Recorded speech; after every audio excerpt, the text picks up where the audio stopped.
Hello दोस्तों, welcome to my channel Aayansh Nigam में। आज आपका एक बार फिर स्वागत है। और आज आपके साथ हम ज्योग्राफी के लिए कुछ हैंड राइटिंग नोट्स लेकर आए हैं जो कि एग्ज़ाम पेपर से बहुत ज़्यादा इम्पोर्टेंट है। तो ये देखते हैं बिना देर किए आज का हमारा हिस्ट्री और ज्योग्राफी से कुछ इंडियन ज्योग्राफी के बेसिक नोट्स हम डिस्कशन करने वाले हैं। तो सबसे पहले देखते हैं कि आज का जो हमारा टॉपिक है इंडियन ज्योग्राफी का, कि क्षेत्रफल की दृष्टि से भारत का विश्व में 7वां बड़ा स्थान है। जो क्षेत्रफल की दृष्टि से बात करें तो कि क्षेत्रफल की दृष्टि से भारत का विश्व में कौन सा स्थान है? 7वां। पहले नंबर की बात करें तो पहले नंबर पे रूस है, दूसरे पे कनाडा है, तीसरे पे चीन है, फोर्थ पे संयुक्त राज्य अमेरिका है, फिफ्थ पे ब्राज़ील है और सिक्स पे ऑस्ट्रेलिया है।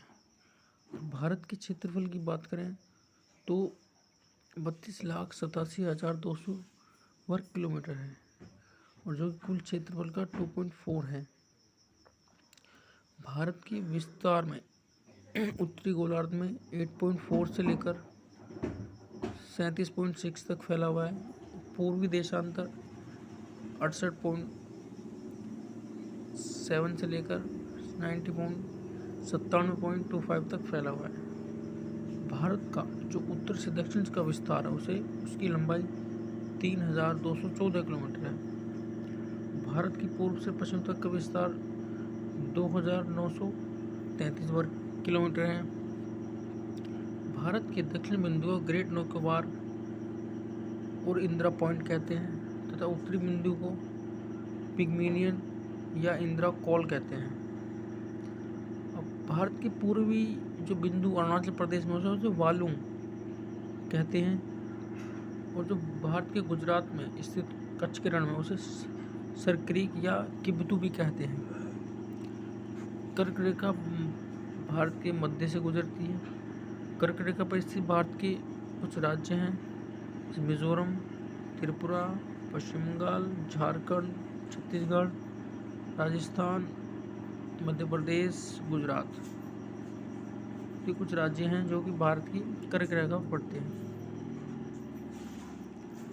अब देखते हैं दोस्तों, रांची जो राजधानी है ये कर्क रेखा पर स्थित है। भारत की जो स्थलीय सीमा है 15,200 किलोमीटर है। विश्व में सबसे बड़ी स्थलीय सीमा चीन के साथ 24 किलोमीटर साझा करता है भारत की सबसे बड़ी सीमा बांग्लादेश के साथ 4,096 किलोमीटर है। तत्पश्चात फिर चीन के पास साथ, फिर पाकिस्तान, फिर नेपाल के साथ है।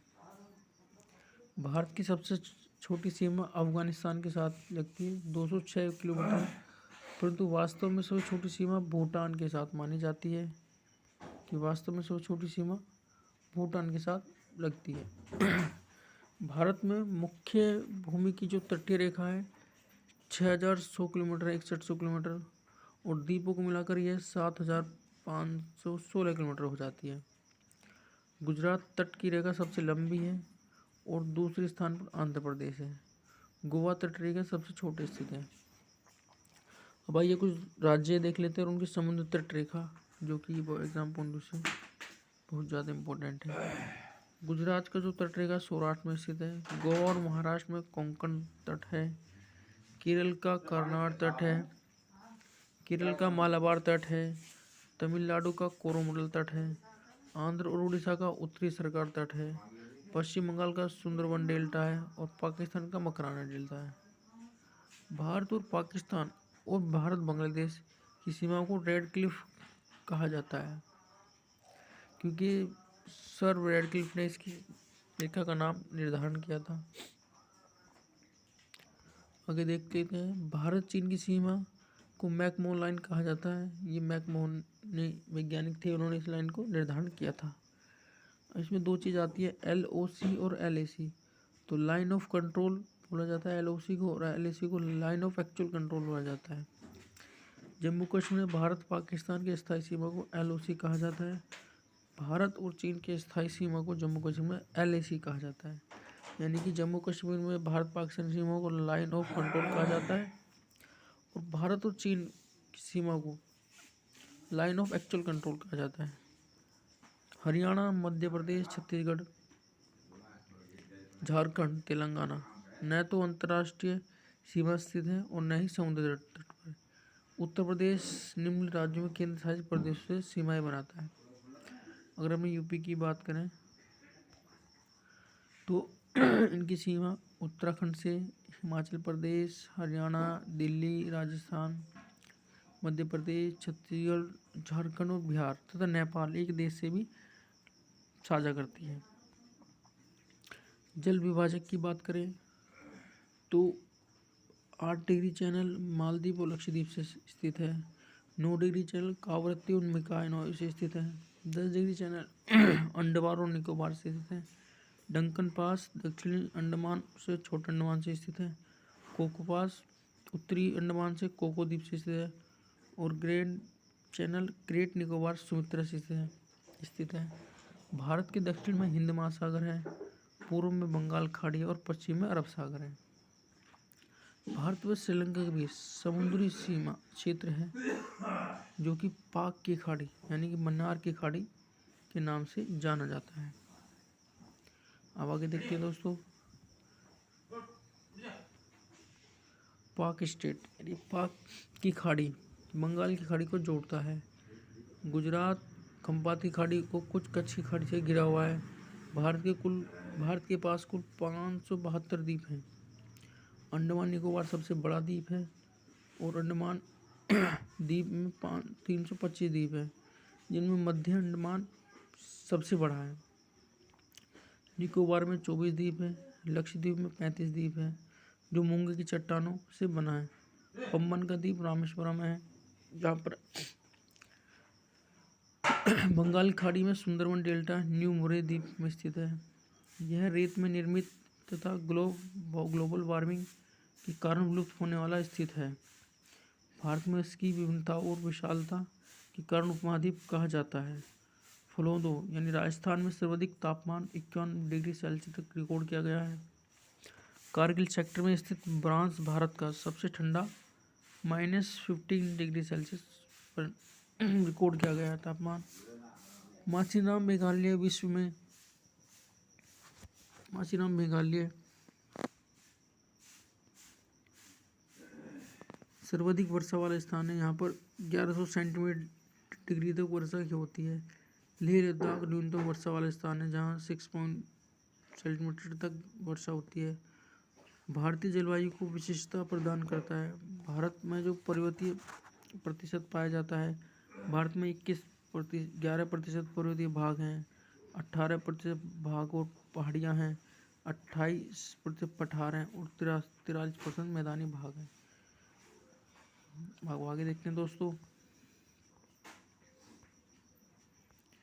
भारत का सबसे बड़े राज्य क्रमानुसार सबसे पहला राज्य है राजस्थान, फिर है मध्य प्रदेश, फिर महाराष्ट्र, फिर उत्तर प्रदेश। जो राजस्थान है वो लगभग 3.42 लाख किलोमीटर में फैला हुआ है। मध्य प्रदेश 3.08 लाख किलोमीटर में फैला हुआ है। महाराष्ट्र 3.7 लाख वर्ग किलोमीटर फैला हुआ है और उत्तर प्रदेश 2.4 लाख वर्ग किलोमीटर फैला हुआ है। अब आइए देखते हैं भारत के सबसे छोटे राज्य हैं क्षेत्रफल के अनुसार। गोवा 3702 किलोमीटर वर्ग में फैला हुआ है। सिक्किम 7096 वर्ग किलोमीटर फैला हुआ है। त्रिपुरा 10,486 वर्ग किलोमीटर फैला हुआ है। नागालैंड 16,779 वर्ग किलोमीटर फैला हुआ है। अंडमान निकोबार 8,294 वर्ग किलोमीटर में सबसे बड़ा केंद्र शासित राज्य है और लक्षद्वीप 32 किलोमीटर सबसे छोटा केंद्र शासित राज्य है। अब आइए देख लेते हैं भारत के प्राकृतिक भाग। तो भारत के 5 प्राकृतिक भाग हैं। पहला भाग उत्तरी पर्वतीय क्षेत्र है, सेकंड उत्तर का मैदान है, थर्ड है थार का मैदान है, फोर्थ प्रायद्वीप पठार है और फिफ्थ समुद्री तटीय भाग है। अब उत्तरी का पर्वतीय पठार क्षेत्र जो है ये हिमालय का उदय 70 लाख वर्ष पूर्व गोंडवाना लैंड की यूरेशियन प्लेटफॉर्म टक्कर के फलस्वरूप हिमालय के स्थान प्रारंभ में था, जिसे टेथिस नामक समुद्र माना जाता था। राजस्थान की खीरी झील इसी समुद्र में अवशेषित है। राजस्थान कुछ इम्पोर्टेंट झील है, सांभर है, पुष्कर है, अंसवारा है, लोकनूर सरन है और डीडवाना है।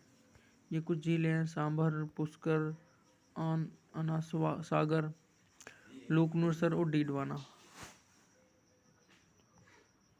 अब आइए देखते हैं पश्चिम में हिंदुकुश तथा भारत में म्यांमार सीमा के अकराना यामा हिमालय के दक्षिणी विस्तार है।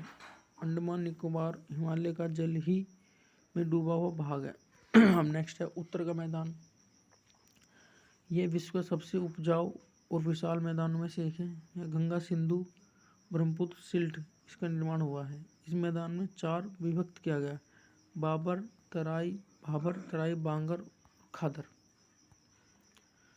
जो भाबर होती है वो कंकरीली मिट्टी होती है। जो तराई मिट्टी है वो छोटी मिट्टी होती है। जो बांगर होती है फिर खादर होती है। तो बांगर मिट्टी ये हिमालय पर्वतीय क्षेत्र में पाई जाती है। यह नदियों द्वारा लाए गए कंकड़ों द्वारा निर्मित होती है। इसकी चौड़ाई 1/2 भाग से 1 किलोमीटर तक मानी जाती है। यानी तराई मिट्टी यह भाबर के आगे क्षेत्र में उपजाऊ होती है और सामान्यतः विस्तृत रहती है।